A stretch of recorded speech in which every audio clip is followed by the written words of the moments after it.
नमस्कार, आप देख रहे हैं 4 PM न्यूज नेटवर्क और मैं हूं आपके साथ प्रगति ठाकुर। झारखंड चुनाव कई मायनों में इस बार बीजेपी के लिए अहम होने वाला है, क्योंकि कहीं न कहीं भारतीय जनता पार्टी जहां 5 सालों से सत्ता से दूर रही, तो इस कयास में है कि इस बार की झारखंड की सत्ता उनके पास आ जाए। लेकिन बीजेपी का झारखंड की जनता के बीच अपनी पैठ बनाना इस बार मुश्किल हो चला है और इस बार एनडीए की राह झारखंड में आसान नहीं होने वाली है। इसलिए जीत सुनिश्चित करना भी काफी मुश्किल है और ये मुश्किलें केवल हम बातों बातों में नहीं कह रहे हैं, बल्कि ये मुश्किलें इस चुनाव में देखने को मिल रही हैं।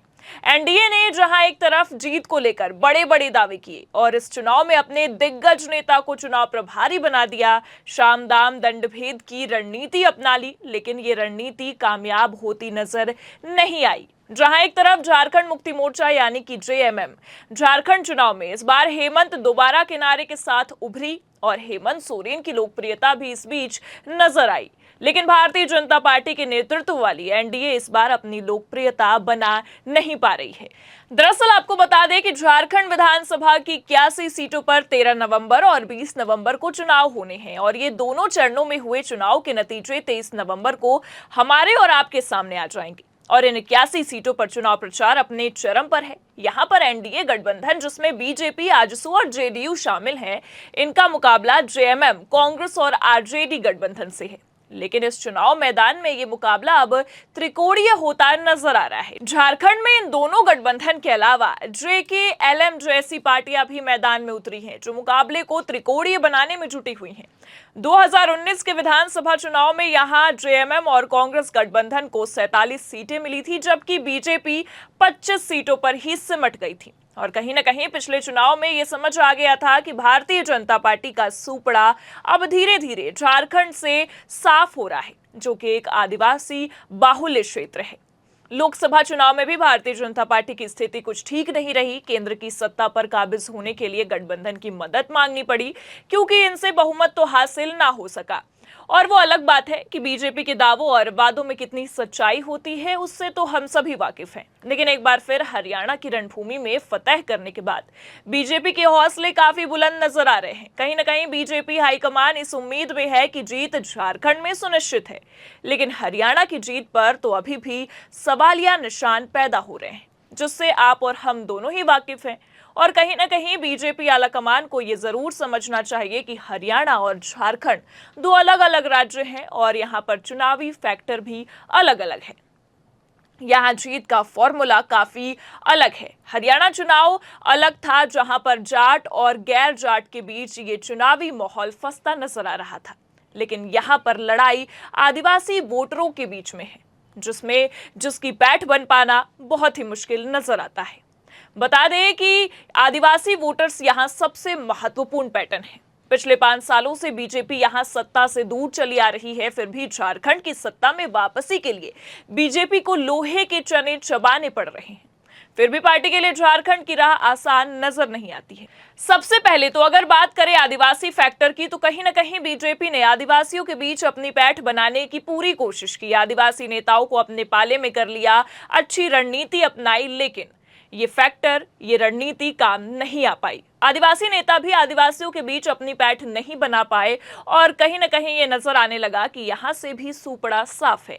झारखंड एक आदिवासी बाहुल्य राज्य के रूप में जाना जाता है। इस तरह से अगर हम देखें तो झारखंड की सत्ता की चाबी मुख्य तौर पर आदिवासियों के हाथों में है और ये सच है और इस सच से मुकरा भी नहीं जा सकता कि आदिवासी ही इस राज्य का नेता चुनते हैं। 81 में से 28 सीट आदिवासियों के लिए हमेशा से रिजर्व रहती है।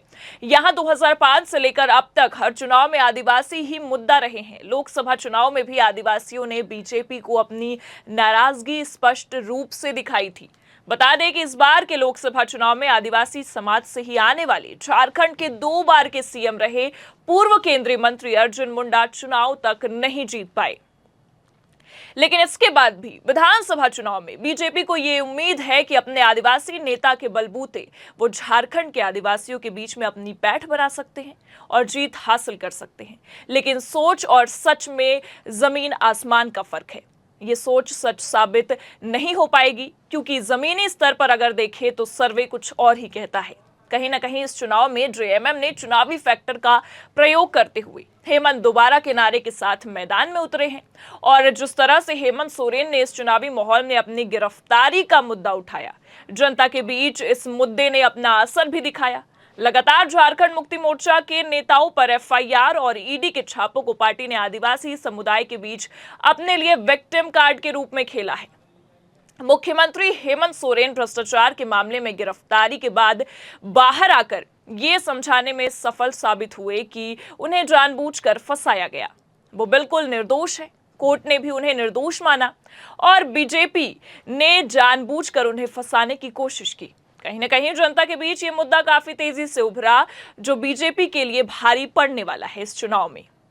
कहीं ना कहीं इस चुनाव में बीजेपी की रणनीति काम आती हुई नहीं दिख रही है। इस चुनाव में जेएमएम मुख्य तौर पर एक बेहतर पार्टी बनकर जनता के बीच उभरी है।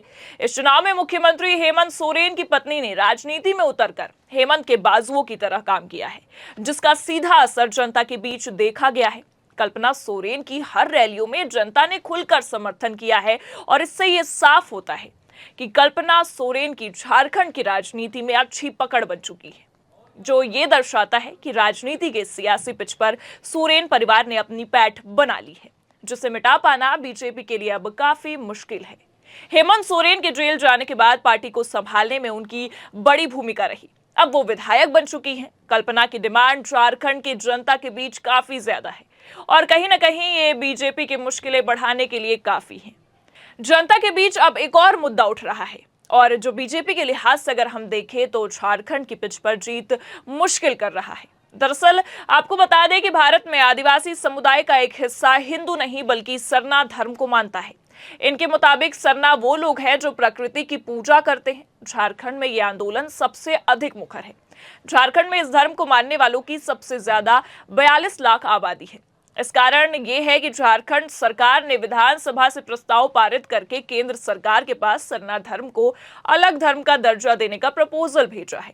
यही कारण है कि आदिवासियों के बीच सोरेन परिवार या हम ये कह लें कि जेएमएम ने पैठ बनाने में कोई कोर कसर नहीं छोड़ी है। बीजेपी की मुश्किलें बढ़ा दी है और बीजेपी को इस चुनाव में यह आदिवासी फैक्टर काफी भारी पड़ रहा है, जो झारखंड में बीजेपी की हार सुनिश्चित करने के लिए काफी है। फिलहाल भारतीय जनता पार्टी इस उम्मीद में है कि चुनाव में झारखंड और महाराष्ट्र की रणभूमि में जीत सुनिश्चित करने के लिए पार्टी को जो भी रणनीति अपनानी थी उन्होंने अपना ली है और झारखंड की जनता के बीच अब पार्टी एक मजबूत गठबंधन बनकर उभरी है। लेकिन सच्चाई कुछ और ही नजर आ रही है, क्योंकि झारखंड में आदिवासी समुदाय के बीच पार्टी की लोकप्रियता पिछले कितने सालों से दिखाई नहीं दे रही है, जिसका मुख्य कारण ये है कि पार्टी ने कहीं ना कहीं जन कल्याण की बात करते करते अपने कोर वोटर्स का ही कल्याण करना खत्म कर दिया है। लेकिन ये भारतीय जनता पार्टी है, चुनावी जुमलेबाजियां कहाँ खत्म होती हैं। कुछ ऐसा ही हाल यहाँ भी नजर आ रहा है और पार्टी यहाँ भी लोक लुभावने वादों के साथ जनता के बीच जाने के लिए तैयार है। वो अलग बात है कि वादे बस किए जाते रहे हैं, उसे पूरा आज तक नहीं किया गया है, क्योंकि ये भारतीय जनता पार्टी की फितरत है।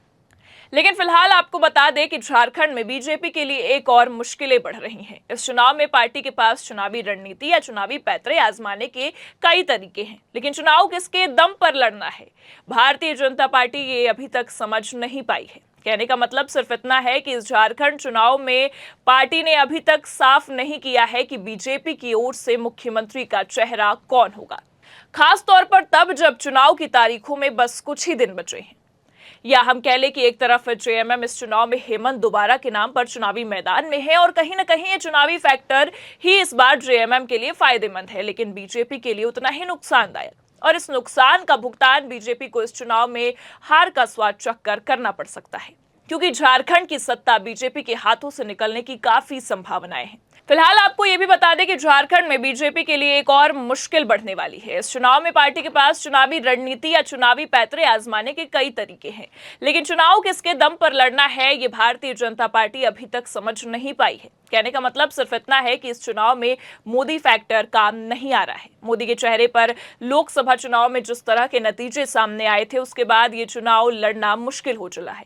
लेकिन अगर हम कहें तो अभी तक ये भी साफ नहीं हो पाया है कि बीजेपी की ओर से मुख्यमंत्री का चेहरा कौन होगा, खास तौर पर तब जब चुनाव की तारीखों में बस कुछ ही दिन बचे हैं। या हम ये कह लें कि जेएमएम इस चुनाव में हेमंत दोबारा के नाम पर चुनावी मैदान में है और कहीं ना कहीं ये चुनावी फैक्टर ही इस बार जेएमएम के लिए फायदेमंद है, लेकिन बीजेपी के लिए उतना ही नुकसानदायक। और ये नुकसान का भुगतान बीजेपी को इस चुनाव में हार के स्वाद के साथ करना पड़ सकता है।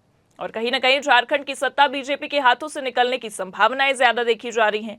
झारखंड चुनाव को लेकर जमीनी स्तर पर सच्चाई तो बीजेपी के पक्ष में कहीं से नजर नहीं आती है। हाँ, वो अलग बात है कि आजकल चुनावी सर्वे कुछ और ही कहते हैं और चुनावी नतीजे कुछ और ही आते हैं, लेकिन जमीनी स्तर पर इस बार जो चुनाव के माहौल दिखाई पड़ रहे हैं वो अगर नतीजों में तब्दील होते हैं तो भारतीय जनता पार्टी का झारखंड से सूपड़ा साफ होना निश्चित है। फिलहाल इसी के साथ आज के रिपोर्ट में इतना ही। इस पूरे मामले पर आपकी क्या राय है? क्या झारखंड से भी बीजेपी का सूपड़ा साफ हो जाएगा? क्या राय है आपकी? कमेंट में जरूर बताइएगा और आप देखते रहिए 4PM न्यूज नेटवर्क। नमस्कार।